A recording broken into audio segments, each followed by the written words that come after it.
अस्सलाम वालेकुम। आज हम बात करेंगे एक और सोशल मौजू पर। इशू कह लें आप इसको, छोटा सा है। मैंने ऑब्ज़र्व किया है काफ़ी लोग जो यहाँ पे गल्फ़ में रहते हैं एक अरसे से, स्पेशली वो लोग जो रहते रहते इतना टाइम बीत गया कि उनकी ज़िंदगी ही यहाँ गुजर चुकी है और उनका पीछे अपने फैमिली से कोई ताल्लुक़ ही नहीं रहा। इवन कि उनके चलें किसी जो ज़्यादा अरसे से रहते हैं, शायद किसी के माँ बाप फौत हो चुके हैं और उन्हें उनसे रब्ता नहीं रखा और सिर्फ बहन भाई रह गए हैं पीछे। और बहन भाइयों से भी कोई 10-10 साल हो गए, कोई रब्ता नहीं किया, या 10-10 साल पाकिस्तान का या इंडिया का बांग्लादेश का चक्कर नहीं लगाया, जिसकी वजह से डेफिनेटली रिश्ते बहुत दूर हो गए उनसे। तो मैं एक्चुअली इस मौजू पर आज बात करूँगा, क्योंकि बहुत से लोगों को मैं देख चुका हूँ कि जब तक जवानी थी, पैसा था, उनका अच्छा टाइम गुजरता रहा, उन्होंने महसूस ही नहीं किया कि उनके अपने सगे उनसे बहुत दूर हो गए हैं। जब टाइम गुजर चुका है, जब उन्होंने देखा कि अब बच्चे बड़े हो गए हैं, बच्चों के बच्चे हो गए हैं, अब वो पीछे नहीं जा सकते। क्यों? क्योंकि उन्होंने कभी अपने सगों से रब्ता ही नहीं रखा। अब वो कहते हैं एंड में कि अब ये मेरी गलती है, लेकिन अपनी उस गलती को थोड़ा सा यूँ भी सपोर्ट कर लेते हैं कि जी मैं राइट हूँ, क्योंकि अर्ली 80s 90s में जब मैं इधर आया तो मैंने 2 पैसे इकट्ठे किए, तो मैंने घर भेजे, तो मेरे बहन भाइयों ने मुझसे चीटिंग की, मेरा पैसा खा लिया, या मेरे प्लॉट पर कब्ज़ा कर लिया, मेरे घर पर कब्ज़ा कर लिया। मैं मानता हूँ, देखिए इस तरह उन्होंने कर लिया, ठीक है, आपको दिली तौर पर सदमा भी हुआ, बहुत ज़्यादा हुआ होगा, लेकिन मैं आपको फिर कहूँगा कि कहीं खुदा ऐसा ना करें, अपने बहन भाइयों से मुँह ना मोड़ें, उनसे सलाम दुआ फिर भी रखें, खुशी गमी में शरीक हों उनकी।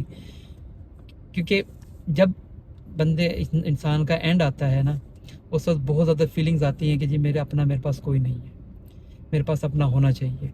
तो अकेलापन हो जाता है, क्योंकि बच्चे तो अपनी नई ज़िंदगी में गुम हो गए हैं, और हम ये समझते हैं किसी हद तक मकाफ़ात अमल भी चल रहा होता है कि जब हमने अपने किसी का ख्याल नहीं रखा तो हमारा कोई क्यों रखेगा। तो मैं नहीं ये कहता, मैं दुआ करूँगा अल्लाह ताला से हमेशा कि किसी के साथ इस तरह का सिलसिला ना हो, लेकिन ये एक बिटर रियलिटी है जो कि लोग अपने पिछलों से रब्ता नहीं रखते।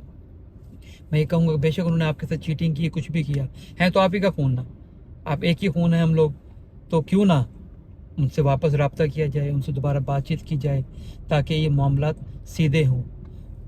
इस नज़रिए से नहीं कि आज शायद मैं डिस्कस कर रहा हूँ कि जी क्योंकि एंड में हमें ज़रूरत पड़ेगी, नहीं, इस नज़रिए से नहीं, वैसे भी इंसानियत के नाते भी हमें अपने बहन भाइयों से, अपने अजीज़ रिश्तेदारों से हमेशा बना कर रखनी चाहिए, ताकि कल को इन केस ना भी सही, कम से कम सलाम दुआ तो रहेगी, उनके साथ हंसी खुशी तो रहेगी।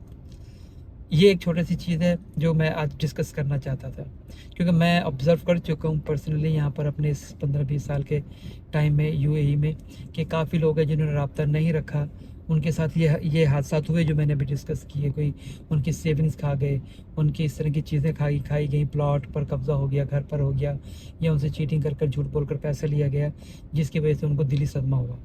वो कहते हैं उस वक्त हमने अपने घर वालों को छोड़ दिया, लेकिन अब उनको अपने घर वालों की शदीद याद सताती है, बहुत ज़्यादा याद आती है कि जी अब मेरे घर वाले नहीं हैं हमारे पास, मैं चाहता हूँ कि मेरे घर वाले हमारे पास हों, जिसकी वजह से अब उनको अकेलापन महसूस होता है।